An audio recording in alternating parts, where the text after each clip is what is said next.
नमस्कार साथियों आज हम बात करें जो क्लास 12th केमिस्ट्री की जो बोर्ड कापी है वो आज आपको दिखाने जा रहे हैं। और बोर्ड कापी में जो स्टूडेंट्स जो लिखते हैं वो किस तरीके से लिखते हैं, कैसे मार्क्स मिलते हैं। अगर आपने जो सुंदरता से लिखा हुआ है, अच्छे से लिखा हुआ है, तो आपको जो है मार्क्स भी अच्छे मिलेंगे। तो यहाँ पर देखिए जो ये बोर्ड की कापी है और इस बोर्ड की कापी में आपको इस तरह से लिखना रहते हैं। जैसे सही विकल्प वाले क्वेश्चन, हर एक क्वेश्चन जो आप ऑब्जेक्टिव कर रहे हो उसमें आप ये देखिए कि हर एक के बीच में एक लाइनिंग छोड़ रखी है, तो इससे कॉपी की सुंदरता बनी रहेगी। आंसर 2 लिख रखा है, देखो फिर ऐसे।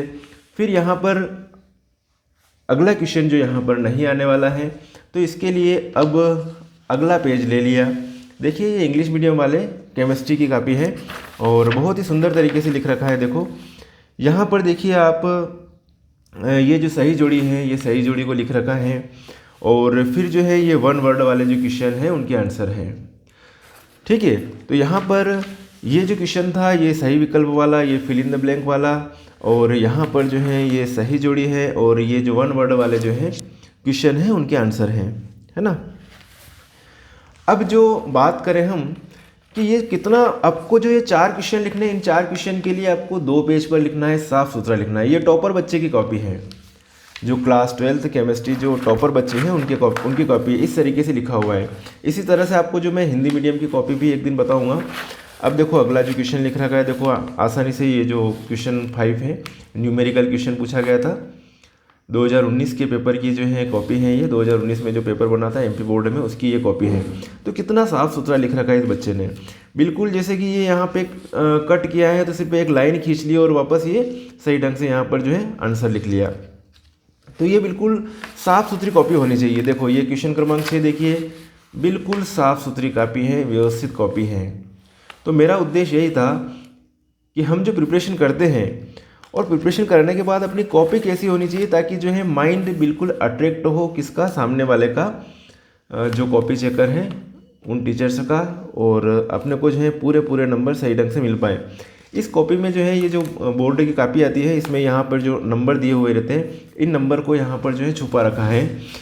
ये जो है ये इतना क्लियर नहीं करते कि ये किससे किसके कितने मार्क्स हैं पूरी तरह से, और ये बोर्ड की साइड पर ही मिलती हैं। ये मोल फ्रैक्शन का जो है आंसर ये लिखा हुआ है, मोल प्रभाज का। ओके, ये फॉर सॉल्यूट के लिए ये लिख रखा है, और सॉल्वेंट के लिए ये है, और सॉल्यूट के लिए ये, तो सॉल्वेंट के लिए अभी क्वेश्चन भी आया था रिवीजन टेस्ट में। ये मोलरिटी की डेफिनेशन लिख रखी है, मोलरिटी की। फिर लिखो मोलेलिटी और मोलेलिटी। ओके, पूरी तरह से कर रखा है, व्यवस्थित तरीके से कॉपी है। क्वेश्चन 9 है ये, देखिए आप इस तरीके से ये जो है सिस्टमेटिक लिख रखा है। हाँ, कहीं पे गलत लिखा जाए तो इतना सिंपल तरीके से उसको जो है ज़्यादा काट पीट नहीं करना है कॉपी में। ये है प्राइमरी एमीन बनाने की मेथड है। क्वेश्चन क्रमांक 10 है, ज्विटर आयन क्या है, ज्विटर आयन के बारे में लिखा हुआ है, सिस्टमेटिक तरीके से लिखा हुआ है, व्यवस्थित तरीके से लिखा हुआ है। प्रोटीन डीनेचुरेशंस, और फिर जो लिखा हुआ है आंसर 11 है, जो भी है पूछा गया था उसका डेफिनेशन लिखा हुआ है। और ये जो है देखिए आप कितनी साफ़ सुथरी कॉपी है, समझ में आ रहा होगा आपको। इस तरीके से ही एग्ज़ाम में जो है आपको लिख के आना है। आंसर 12 है, ट्रांजिशन सीरीज के बारे में पूछा है, एटॉमिक रेडी के बारे में लिखा हुआ है, ionisation energy, metallic character, oxidation state, जो भी क्वेश्चन पूछा गया था उसका इतना साफ सुथरी तरीके से जवाब दिया गया है। एलिमिनेशन रिएक्शंस, क्वेश्चन 13, ये एलिमिनेशन रिएक्शंस। फिर बात करते हैं आगे सेटजेफ रूल, ये सेटजेफ रूल के बारे में बता रखा है।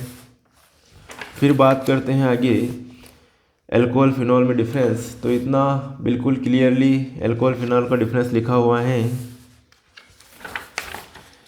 फिर आगे बात करते हैं सेंडमेयर रिएक्शन, देखिए ये सेंडमेयर रिएक्शन है, और इस तरीके से ही आपको जो है व्यवस्थित तरीके से लिखना है। नीचे लिखी हुई स्टीफन रिएक्शंस, ये स्टीफन रिएक्शन हो गई।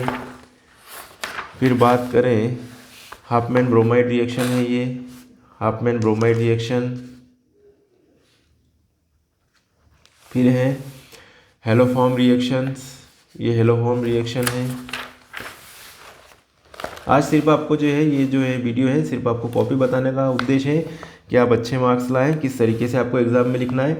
और अभी आप एक काम कीजिएगा, सबसे पहले जो आप इस तरीके से जो है कॉपी लिखना चालू कीजिए। इस तरह की कॉपी लाइए, मार्केट में मिलती है, और उसमें आप खुद एनालिसिस कीजिए कि हम किस तरीके से लिख पा रहे हैं। इतनी प्रैक्टिस कर लीजिए कि आपको जो है एग्ज़ाम में कोई दिक्कत नहीं आए।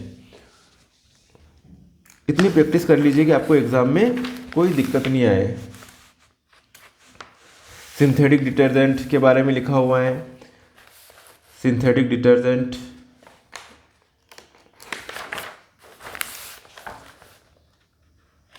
डिटर्जेंट, नेचुरल डिटर्जेंट,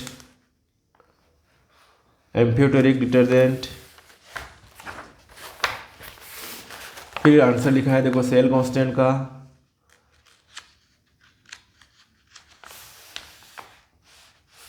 ये सेल कांस्टेंट का आंसर है।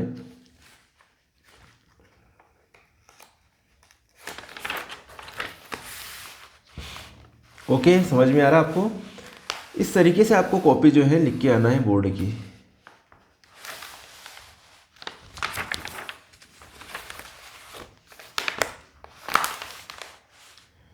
ये क्वेश्चन 17 है, इसका आंसर है सल्फ्यूरिक अम्ल बनाने की मेथड है ये, और उसकी रिएक्शंस हैं।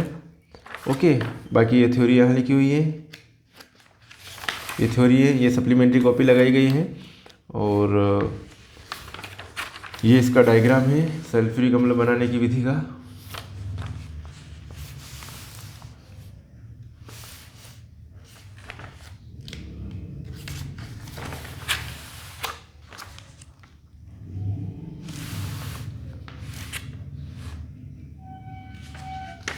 ये हो गई एंड, ये पूरा एनालिसिस हो गया। आपकी जो कॉपी थी क्लास 12 केमिस्ट्री बोर्ड एग्ज़ाम की कॉपी है ये, और इसमें किस तरीके से लिखना रहता है आपको, कैसे आपको जो है सिस्टमेटिक तरीके से लिखोगे तो आपको सिस्टमेटिक नंबर मिलेंगे। आप प्लान बनाइए अच्छे नंबर लाने का, इसमें आप प्रैक्टिस कीजिए, रिवीजन कीजिए। हो सके तो एक एक सब्जेक्ट के लिए कम से कम इस टाइप की मार्केट से 2-2 3-3 कॉपियाँ खरीद लीजिए, और उसमें आप खुद का एनालिसिस कीजिए, खुद लिख के देखिए कि हाँ अपन कॉपी में ऐसे लिख रहे हैं, और अपनी कॉपी कैसे सुंदर तरीके से सजी हुई है, कितना सुंदर तरीके से अपनों ने लिखा हुआ है। अगर जितना सुंदर तरीके से लिखा हुआ रहेगा, जितना एक्यूरेट लिखा हुआ रहेगा, उतने अच्छे मार्क्स मिलेंगे। कभी कभी होता है कि अगर आपकी राइटिंग थोड़ी मिसमैच हो रही है तो उस कंडीशन में आपने आंसर सेम टू सेम लिखा हुआ है, लेकिन जो कॉपी चेकर है उसकी दृष्टि में अगर राइटिंग का ये हो गया तो वो क्या है, शुरू से थोड़ा बहुत आपको नुकसान हो सकता है 2-4 नंबर का उस कंडीशन में। क्योंकि जब राइटिंग अच्छी नहीं है तो जो आपको जो एवरेज जो क्वेश्चन रहते हैं, जो नीचे 5 नंबर का है, 4 नंबर का जो क्वेश्चन है, तो उनमें क्या होता है कि जो जिसकी राइटिंग अच्छी है उसको तो 5 में से 5 नंबर मिल गए, लेकिन जिसकी राइटिंग थोड़ी डल है तो हो सकता है कि उसको जो है नंबर 1-8 नंबर कम मिले, ये प्रॉब्लम आ सकती है। तो सबसे पहले अपनी राइटिंग सुधारिए और कॉपी में लिखने की प्रैक्टिस कीजिए, अच्छी तरह से आप जो है लिखिए, और पुराने पेपर सॉल्व कीजिए, पुराने क्वेश्चन देखिए, इंपॉर्टेंट क्वेश्चन देखिए, और सिस्टमेटिक तरीके से रिवाइज़ कीजिए कि हाँ अपनों ने ये जो सिलेबस इसमें केमिस्ट्री में इतना कंप्लीट कर लिया, फिजिक्स में इतना कंप्लीट कर लिया, मैथमेटिक्स में इतना कंप्लीट कर लिया। ऐसा नहीं कि आज जो है एक चैप्टर ये पढ़ा, फिर 5वां, फिर 8वां, फिर 10वां, फिर 12वां, और ये कोर्स हो गया और कुछ भी नहीं कर पाए आप। तो एक प्लान बनाइए, अब टाइम ज़्यादा नहीं रहा एग्ज़ाम का, तो आप एक शेड्यूल बनाइए, फिक्स शेड्यूल बनाइए। उस शेड्यूल के अंतर्गत आप जो है पढ़ाई कीजिए, शेड्यूल के अकॉर्डिंग पढ़ाई कीजिए कि हाँ अपने को इस दिन इस टाइम में इतने टाइम में अपने को ये सिलेबस कर लेना है।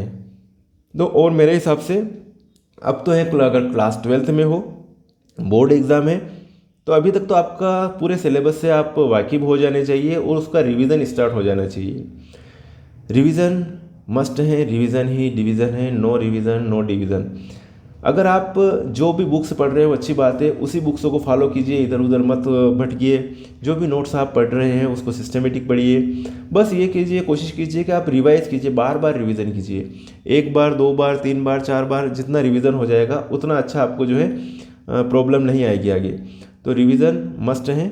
और पुरानी कॉपी जो बोर्ड कापियाँ हैं उनमें कैसे लिखा हुआ है उसके अकॉर्डिंग आप प्रिपरेशन कर सकते हो, सिस्टमेटिक प्रिपरेशन कर सकते हो, पुराने पेपर देख सकते हो कैसे क्वेश्चन आते हैं। तो इस तरीके से आप जो है अच्छे नंबर ला सकते हो।